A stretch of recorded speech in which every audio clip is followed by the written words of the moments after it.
Hello, I'm Andy the Maniacal Cinephile, and here are my thoughts on Season 2 of Stranger Things. No, Andy, you watched it. Yeah, I know I watched it. No, you stupid idiot! We watched the new It! Oh!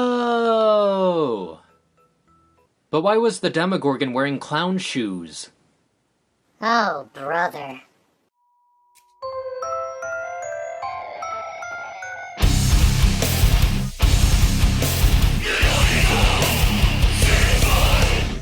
Stephen King is one of the most adapted authors of all time. Sometimes you get a film like The Shawshank Redemption, and other times Maximum Overdrive.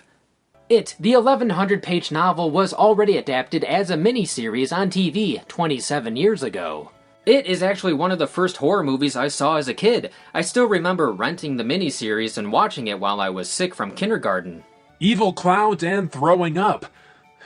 A fond childhood memory. The odds were against Mama director Andy Muschietti. Not only was he readapting a novel that already has an adored adaptation, but he was hired when the previous director left due to creative differences. Fans groaned at the idea of another It, but the trailer looked promising. So, did Muschietti deliver, or will he float too?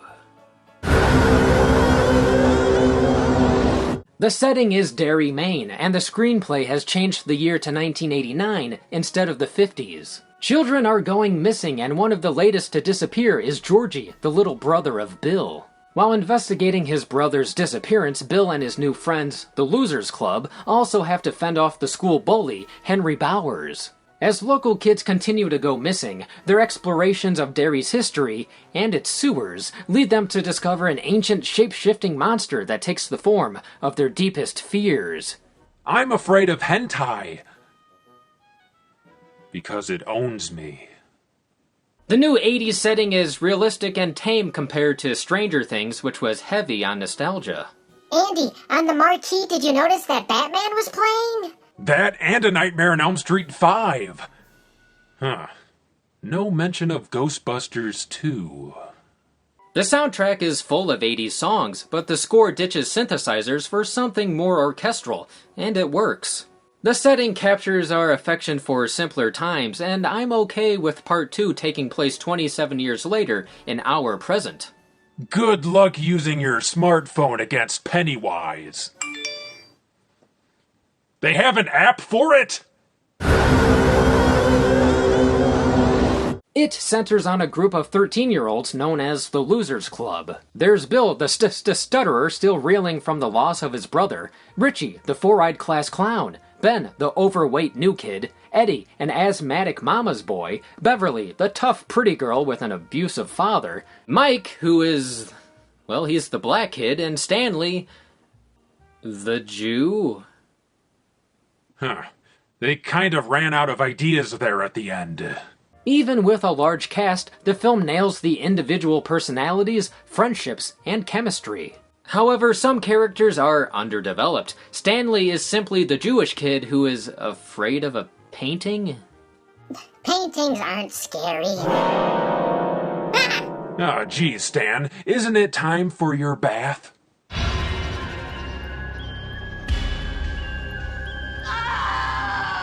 They also excluded Ben's dead father, him living with his aunt, the dam, and his interest in engineering. Ben now hangs out at the library and is a history buff, which was Mike's role. Mike eventually becomes the town historian at the library. So sadly, Mike in this version has very little to do. They stripped his character. You could cut him out and not even notice.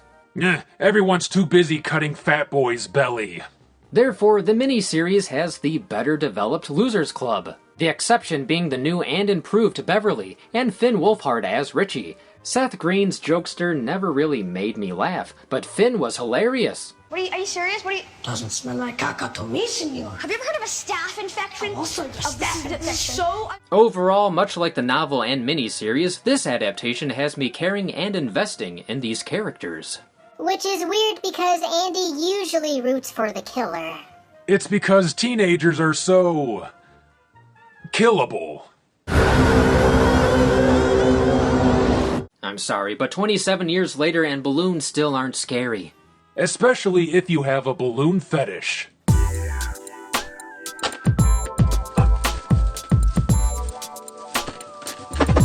First impressions are important, and the new Pennywise's intro is unsettling and perfect.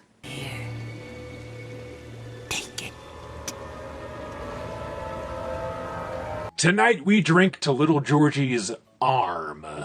Pennywise, played by Bill Skarsgård, is somewhat cute and charming with his blue eyes and buck teeth trying hard to win Georgie's trust. One moment he's your best friend, and then your deepest fear. Just like a gas station hot dog. I liked Skarsgård's nice side because Tim Curry's Pennywise immediately gave off bad vibes. Who keeps flushing down these clowns? I'm happy to say that Skarsgård succeeded in making Pennywise his own. Thanks to the R rating and modern effects, the new Pennywise is one of the most visually extreme horror villains since Freddy Krueger. The way he transforms and contorts is impressive. There were so many shots where I was like, oh, well that's creepy. Oh, well that's awesome. Well, I've never seen that before. Tim, you're supposed to chew on the kids, not the scenery. Do you have Prince Albert in a can? You do? Well, you better let the poor guy out. Skarsgård is the scarier and better Pennywise. I still love the Tim Curry version, but now in comparison, it's very tame. Bill Skarsgård's future is bigger than Pennywise's forehead. We now have two very good adaptations of It. Some things they did better in the miniseries, and some things they did better in the new movie. Thankfully, both versions left out that part of the book. Oh my god, Steven. Seriously? 7 pages of Beverly running a train on the boys in the sewer? Ew, what? I was talking about the space turtle. Kids, never write a 1,000-page novel while drunk. It is a beautifully shot movie thanks to cinematographer Chung Hoon Chung, making Derry look both dreary and otherworldly. One improvement is the film finally makes sense of floating. In Pennywise's lair, we see the kids in suspended animation, literally floating up above. It sure was a lot of kids. That's nothing compared to the lives Ronald McDonald has claimed. The film succeeds as a coming-of-age story and captures the awkward pubescent years of growing up. It has to juggle several tones, but does so seamlessly. It's heartwarming, emotional, funny, and terrifying. It is a near-perfect modern horror film. My two criticisms would be the underdeveloped characters, and the ending left me with some questions. I'm uncertain of Henry Bauer's fate. There's no mention of him after the climax. This is important in Chapter 2 because Bowers is blamed for the murders and locked up only to escape when it returns. Nice day to start again. I'm left wanting more, but this is only the first half of the story, so here's looking forward to Chapter 2. And here's to party clowns looking forward to unemployment. This has been Andy, the Maniacal Cinephile. Thanks for watching. And see you next time.